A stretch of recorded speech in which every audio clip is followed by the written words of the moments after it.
All right, so let's take a look at our lesson for today. So today we're going to look at logarithmic and exponential equations. We have worked with them a little bit in the previous lessons. We're just going to work some more with them. Let's look at a couple of concepts here. The one-to-one property of exponential functions.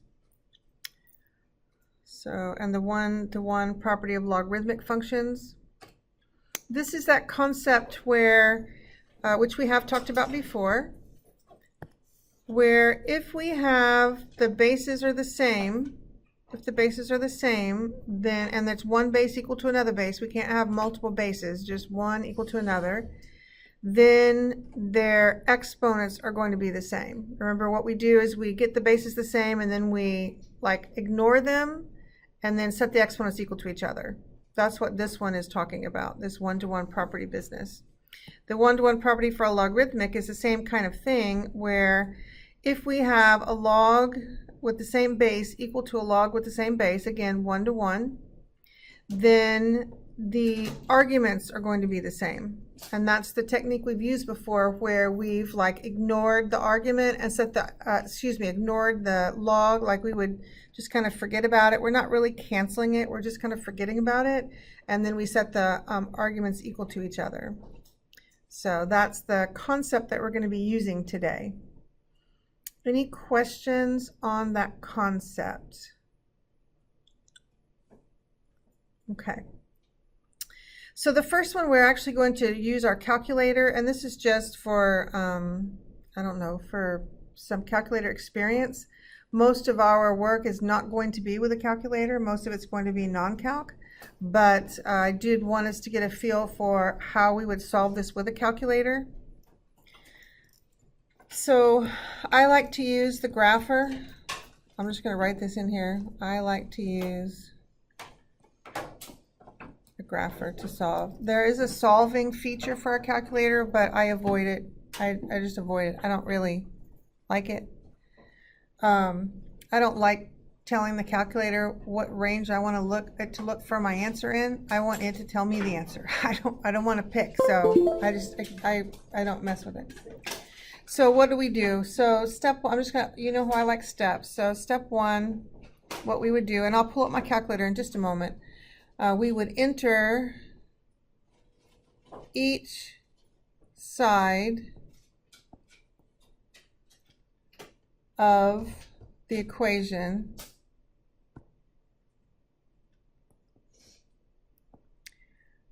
as f1, like the first function and the second function. It doesn't matter which order you put it in, but one side is f1 and one side is f2. Step two, we graph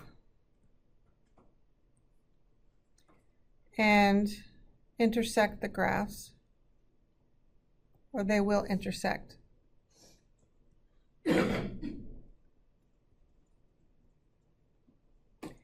And so the intersection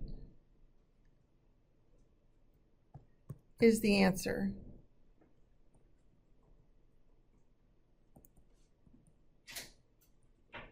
Okay, the intersection is the answer. All right, so that's what we're going to do. We're going to just practice using our calculator, and we're going to plug these things in. So questions so far? Okay. So let's pull up our calculator. And so I'm going to do the grapher. I'm going to add the grapher because that's the way I like to work these problems. So the left side is x plus e to the x. So I'm going to put that as f1. So x plus e to the x. Okay, that's the left side. And then I hit enter. And then the right side is 2. That's what it equals, is 2. And, well, let's go tab. There's my F2. We're going to hit 2 and then enter. Now the intersection is the answer to that equation. That's the answer. And so if you recall, we've done this before. We do menu, analyze graph, intersection, and then we highlight the intersection, and there's our answer, 0.4429. Okay? So that's how I would recommend that you solve those that you're allowed to use a calculator on. It seems the easiest and cleanest thing to do is just to put each side into the calculator and intersect. All right, so let's go back. Questions so far? Everybody okay? All right, so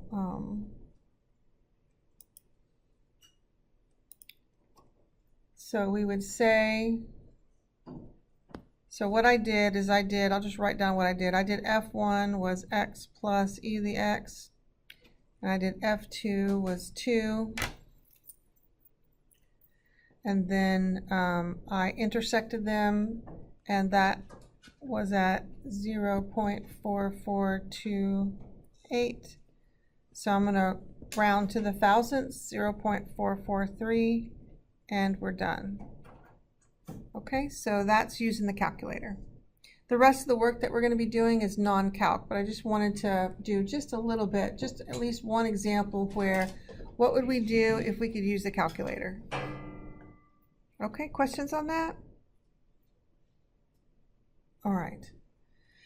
So then let's look at our next examples. These are all solving without a calculator. The first one, solve without a calculator, 3 to the x plus 2 equals 7. So this is one where we can't make the bases the same. 3 is prime and 7 is prime, so that's not possible. So instead, what we would do is we're going to convert it, because we want to get, what do we want to do? We want to get the x out of the exponent. We don't want it up there. We can't really solve for it. We can't solve for the x if it's stuck up there in the exponent. So if you have a situation, so we'll just write this out. If you can't make the bases the same, then convert to logs and solve. So just a little note for you, if you can't make the bases the same and you don't have a calculator, then you convert to logs and solve, and I'll show you what I mean by that. So we're going to do the circly thing. Remember where we circle the base, we go across the equal sign, pick up the answer, and then we end up at the exponent. It's the same kind of circly thing that we do with logarithms. We can do it with exponentials also. So we would say the base 3, so log base 3 of 7 equals x plus 2. And so we've got the x out of the exponent, yay. Now we simply need to solve for x, which means we need to move the 2 to the other side. So that means x is going to equal negative 2 plus log base 3 of 7. And that's our answer. Okay, that's our answer. Negative 2 plus log base 3 of 7. It is some weird number. We don't really know what weird number it is, but we don't need to find an approximation. There's no reason we need to find a decimal approximation. So this is the most accurate answer right here. Okay? I know it's not very comfortable for us to have an answer like that, but I just want us to understand that's okay. It's actually the preferred, unless we need an estimate for something, it's preferred to leave it in exact form. This is called exact form. Okay, and this is preferred. All right, so for the next one, B, we look at that and we think, oh my goodness, what's going on there? We got some weird stuff going on. What I would like for you to notice is these exponents and this number. That's what I want you to notice. If you recall from our work, gosh, we've worked on this, I don't know how many times. I know we worked on it last year. I think we've talked about it this year also. This is called quadratic form.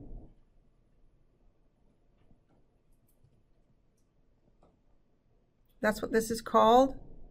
Remember what quadratic form is when the exponent, so let's remind ourselves, if we have it in quadratic form, this exponent is 2 times that one. That's in order to be in quadratic form, the one exponent needs to be twice the other, and this needs to be a constant. And we understand constant is like just a number, right? Constant is a number, just a plain old number. That's quadratic form.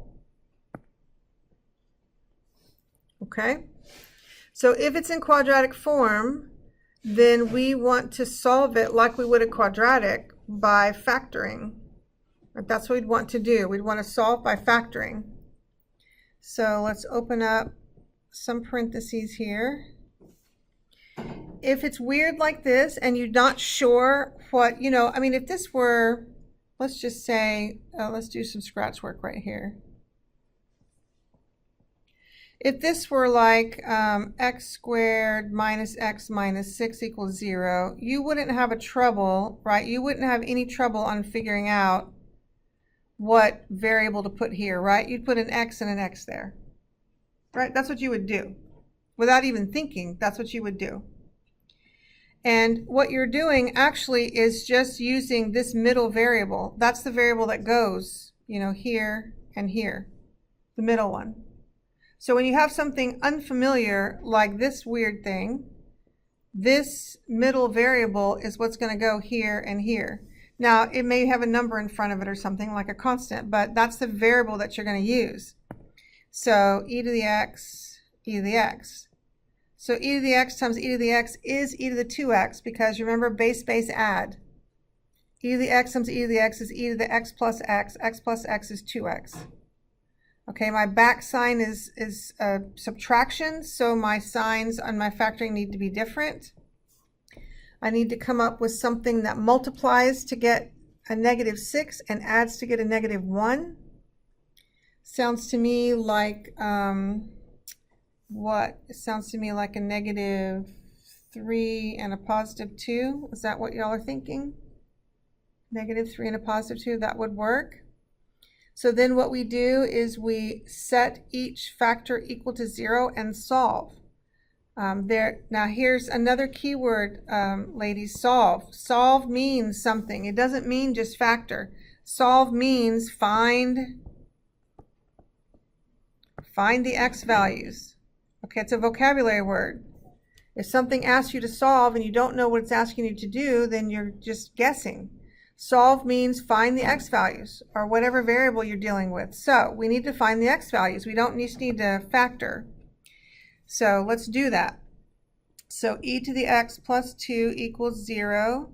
E to the x minus 3 equals 0.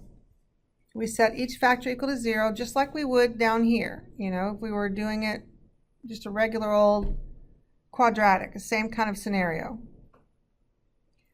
All right, so let's solve for x. So I have e to the x was -2, and e to the x is 3. Okay, we'll do the easy steps first. So I'm just solving for the e to the x. Now we still have the same problem with the x in the exponent. We need to get it out of there, right? And the only way we can do that is using a log that's e, so we would natural log. So you can think of it as natural logging both sides. So we would natural log that side, and we would natural log that side. Natural log, and we could also do the circly converting thing, but I just want to do this at first. Let's just natural log both sides. If you recall from our simplification scenario, natural log of e to the x simplifies to x. Are we allowed to have a negative argument? That's a big no. That's imaginary. So this answer is actually not an answer. We would just cross it out. That's not really a possibility. Natural log can't be of -2. That's not a thing. That's a negative argument. That's not okay. The other one, natural log of e to the x gives me x. X is natural log of 3. That one's good. 3 is a positive number. We're happy with that. And that is our answer. Okay, questions on part B. There's a lot to unpack there, isn't there? There's a lot of pieces and movement. A lot of fun algebra. Woo! Okay, I'll try to calm down. All right, so we okay? Ready to move? Yes? Okay, so let's look at part C. Okay, that's weird. It's not in quadratic form, but I do notice that I can factor. I've got a greatest common factor, right? We're looking at, this is my greatest common factor, 2 to the x. 2 to the x is my greatest common factor, so I'm going to factor it out. 2 to the x times, that would leave me x squared minus 1. So that's just doing greatest common factor factoring. Yay, we get to factor. Y'all probably missed it, didn't you? I know you probably did. No, you probably didn't. That's okay. So now we set each factor equal to 0. 2 to the x equals 0. X squared minus 1 equals 0. This 2 to the x equals 0, I can know that that's never possible. But if I'm, let's say I'm not sure, okay, I know that it's impossible for an exponential to be 0. That's impossible. So I could just straight up cross it out right here. But what if I didn't recognize that? Okay, what if I didn't realize that that's, not okay? So what I could do is log base 2 of both sides, right? That's how we would get rid of the 2. I would log base 2 of 2 to the x equals log base 2 of 0. Right, the log base 2 of 2 to the x, if you recall with your simplification business, that just gives me x. And this is not a thing. That you cannot have a 0 in the argument. This is not okay. That's imaginary. So that's why it's imaginary. Now you could know that this is not possible, that you can't have an exponential be 0. Just a parent exponential cannot be 0. But if you weren't sure, you could go through the simplification process and then recognize, oh yeah, I can't have a 0 in the argument. That's not okay.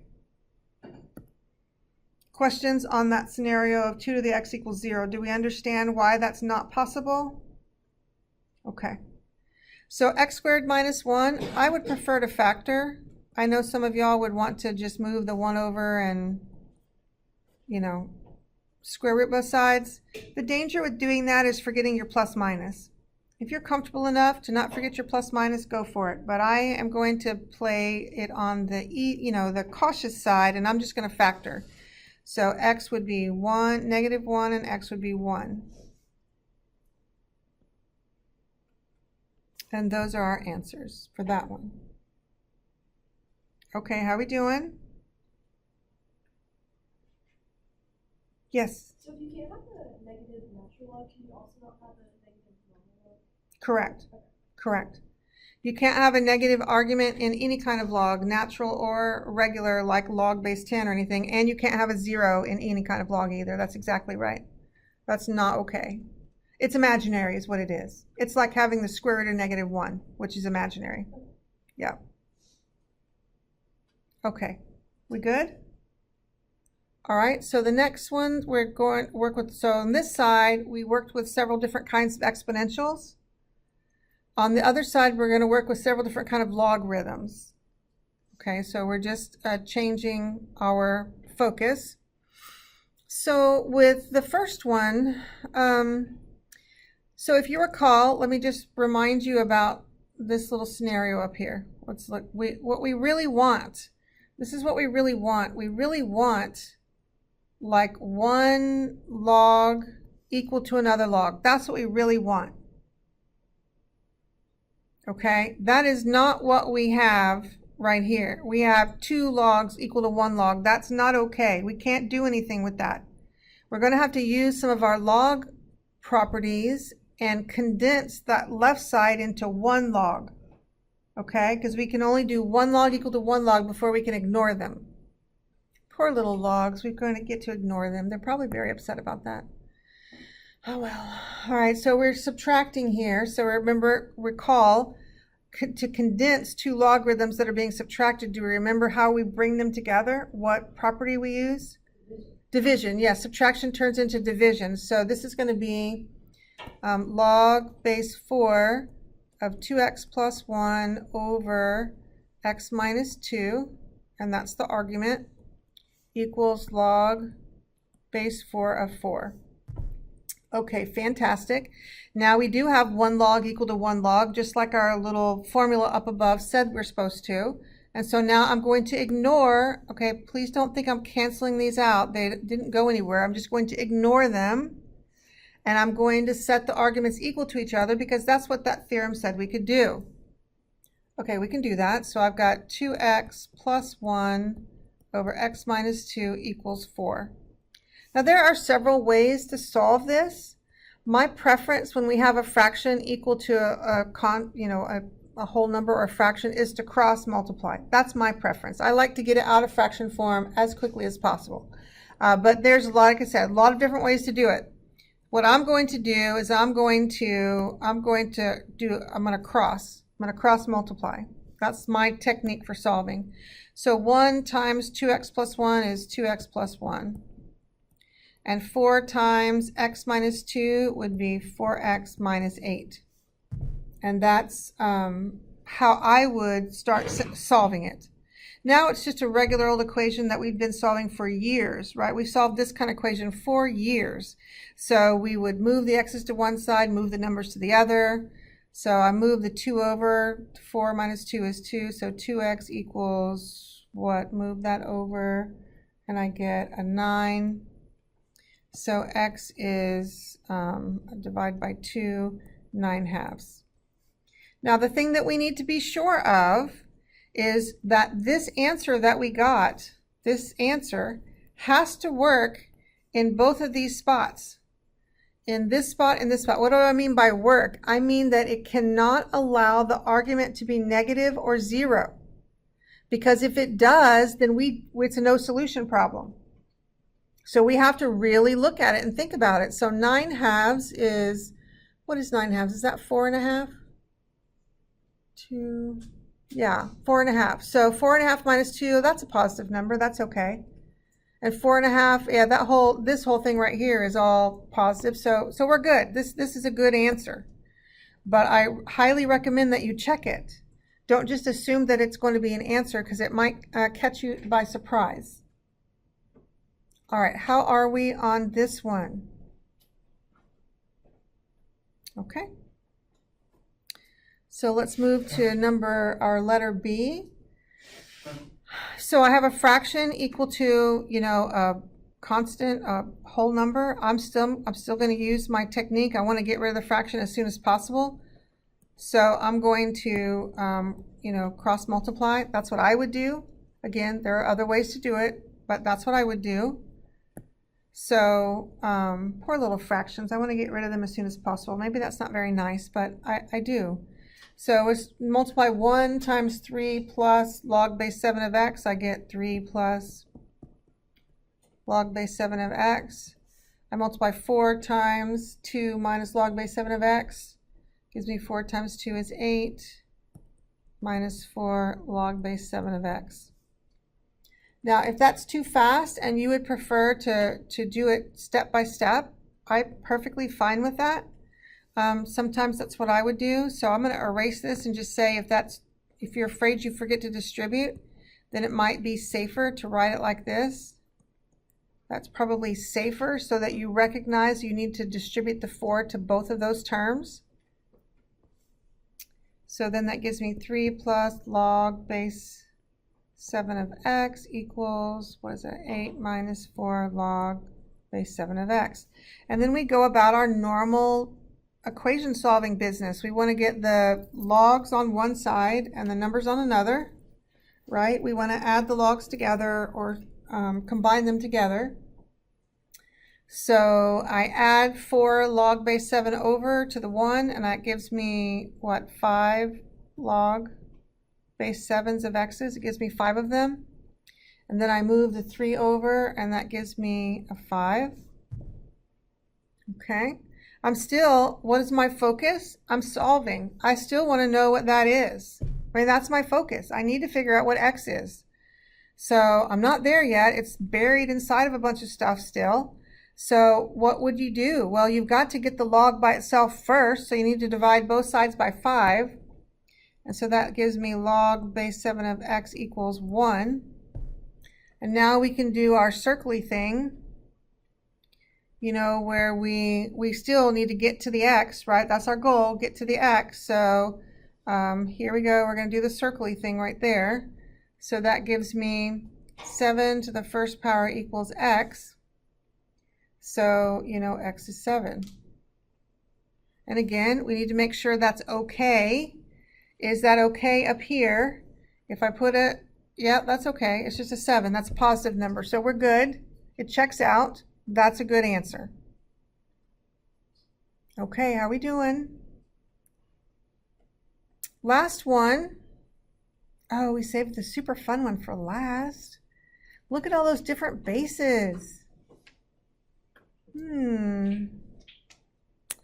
We can't solve things with different bases. They need to be the same base. So what do you think that means? Yes, you guessed it. We're going to have to change the bases. We're going to use a change of base formula like we did on a lesson not too long ago. Okay, this is going to be great. So I'm going to choose the smallest base. I want to move everything to base 2. So the first one is set. I need to move the others. Okay, so let's do that. So I've log base 2 of x plus. Do we remember the change of base formula? Okay, that's something you do need to memorize. It's pretty straightforward.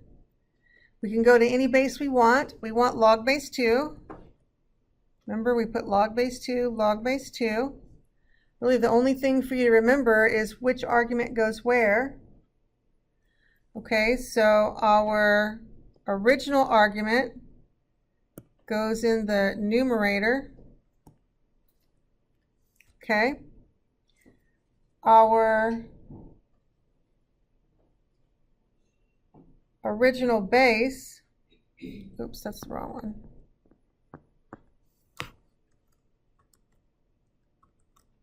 Okay. So here, this is the one I'm changing. So this is my original argument. This is my original, that goes in the numerator. The original argument goes in the numerator. The original base number becomes the argument of the denominator. That's the way that works.